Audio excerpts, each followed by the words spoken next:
Minha diretoria, eu sei que às vezes a gente esquece, mas a Libertadores da América é uma pica, né? E até os jogos que a gente acha que não são tão complicados acabam se tornando difíceis. O São Paulo conseguiu ganhar do Rentistas na noite de hoje no Morumbi por 2-0, mas o que a gente assistiu ficou um pouco distante daquilo que a gente esperava assistir, né? O São Paulo jogou uma partida muito burocrática, não conseguiu entrar com facilidade na defesa dos caras, e por mais que seja um time desconhecido, medíocre e tal, não deixa de ser um time uruguaio, né? E a partir do momento que é um time uruguaio e que chegou na Libertadores, a gente também pode ter tido aí uma soberba durante a semana, acreditando que, nunca ninguém ouviu falar desse time, a gente vai arrebentar como se fosse um time sustentado por uma altitude que a gente chega aqui e arrebenta. Não é o caso, né? É um time uruguaio, o uruguaio sabe jogar futebol, não é, né? Não é nenhum idiota jogando bola, e eu acho que a gente subestimou um pouquinho. O que o uruguaio sabe fazer muito bem também é catimba, é fazer um jogo voltado para não perder, e foi isso que eles vieram fazer no Morumbi. E eles encaixaram o jogo no São Paulo no primeiro tempo, né? Encaixaram não para eles criarem, mas eles encaixaram a marcação no time do São Paulo, e aí surgiram alguns pontos negativos do São Paulo. Era um jogo que precisava manter os três zagueiros? Não sei.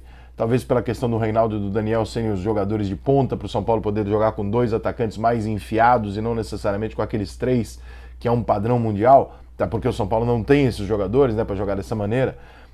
Sim, o Daniel e o Reinaldo podendo fazer essa função de ala permite que o São Paulo jogue com dois atacantes. O Luan e o Lisieiro, o Lisieiro não é nem um meia nem um volante, né? O Lisieiro é um jogador que fica ali no meio dos dois e tal.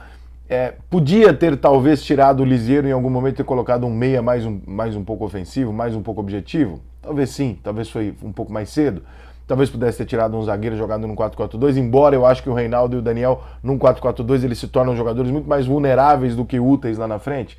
Poderia, mas o Crespo manteve a ideia dele e tal, o São Paulo teve dificuldade no primeiro tempo, mas conseguiu vencer o jogo 2-0 e tal. Teve susto? Teve susto. Podia ter até empatado ali numa cobrança de falta no final, que não é muito para acontecer num jogo como esse. O Rentistas, por mais que seja um time uruguaio, por mais que eu esteja aliviando a barra do Rentistas aqui, ele é apenas o Rentistas, né? E o São Paulo é o São Paulo. Então, por favor, vamos separar bem as coisas. Deixa eu dar uma olhadinha aqui em algumas estatísticas do jogo, só para ver se eu acho alguma coisa aqui que eu não tenha percebido de imediato durante a partida. Olha aqui, São Paulo, vamos lá, para as estatísticas do jogo. 75% de posse de bola do São Paulo, 18 chutes a gol contra 3. É aquele jogo que você pode chamar de massacre. Só um time jogou, né? O São Paulo teve 3 oportunidades claras de gol que não se tornaram gols e venceu o jogo por 2-0. Dentro desse cenário, você facilmente observa que o São Paulo teve tranquilidade para ganhar o jogo, embora tivesse tido toda essa questão do jogo ter sido truncado, o primeiro tempo o São Paulo não ter conseguido entrar, troca de passes, eles trocaram 200, o São Paulo trocou 622 bolas, né? Ou seja, é uma discrepância absurda de jogo. Eu estou procurando aqui o número de cruzamentos, mas de cruzamentos não vou conseguir encontrar.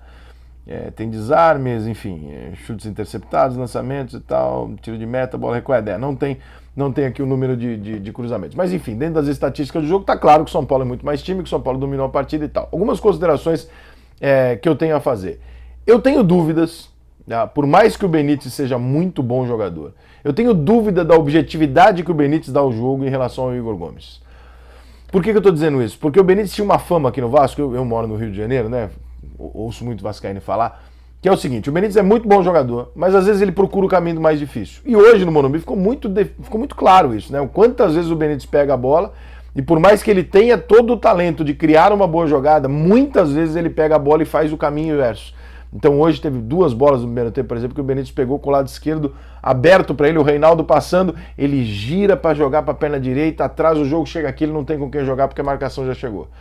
Então, o Benítez precisa ser um pouco mais objetivo, né? O Benítez se enrola demais, às vezes ele quer girar em cima da bola, às vezes ele quer fazer coisas que não tem necessidade para o São Paulo que está jogando com um meia armador. Então a bola para passar por ele é fácil marcar, você sabe quem é o meia armador do São Paulo, é o Benítez. Então a defesa, os volantes adversários vão no Benítez, então sabe qual que é o esquema. Então para ele fazer com que isso gire, ele tem que jogar um pouco mais rápido. Então eu acho que o Benítez hoje foi assim, não jogou mal, não é isso, né? Longe disso. Mas o Benítez não é tão objetivo, ele não é tão simples quanto ele deveria. Se ele jogasse de uma forma um pouco mais simples, o São Paulo seria mais rápido. E ao ser mais veloz, você entra mais rápido na defesa adversária, porque nós não temos ali no Pablo, o Luciano até que sim, mas no Pablo você não tem um jogador que você pode jogar uma bola pro Pablo e falar: Pablo, se vira. Não é esse jogador. Esse jogador tem que ter uma qualidade técnica acima da média. Tá? O Pablo, você dá a bola para ele finalizar, para ele encerrar o lance. Você não pode dar a bola pro Pablo e falar assim: ó, Pablo, é o seguinte, você faz um pivô aqui, se não der pra você soltar para nenhum dos dois, dá um giro aqui no zagueiro dele, mas não vai fazer. Não é do Pablo. O Pablo é um cara para pegar a bola de frente pro gol e empurrar para dentro do gol. É isso, tá? O Luciano já tem um pouco mais de qualidade e tal. Você pode recuar uma bola ali pro Benítez, pro Daniel, pro Reinaldo chegando, talvez até pro Lisieiro, pro Luan, quando ele se aproxima um pouco mais e você criar alguma coisa nesse sentido. Não é o Pablo que vai fazer isso. Então, é extremamente importante que o São Paulo saiba que não só o Benítez precisa ser um pouco mais simples, como o Lisieiro precisa participar um pouco mais do ataque, porque senão fica uma coisa muito previsível. O São Paulo tem 2 atacantes, 2 alas que vão chegar e o Benítez. E aí fica muito previsível, né? Então, ou o Lisieiro dá lugar ao Igor Gomes em jogos como esse, joga só o Luan, e o São Paulo tem 2 meias armadores, dá uma fudida nos volantes dos caras, ou então o São Paulo começa a repetir um tipo de jogo muito previsível. Hoje, no primeiro tempo, a coisa não funcionou, no segundo tempo deu uma melhoradinha, já estava 1-0, mas o São Paulo também não jogou bem.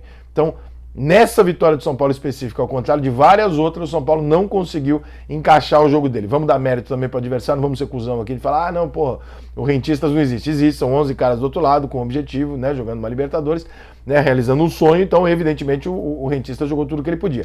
A partir do momento que o Rentistas tem um jogador expulso, e merecidamente expulso, aliás, ele tomou o segundo amarelo, que já é um absurdo, ele tinha que ter tomado vermelho direto, pela entrada criminosa que ele deu.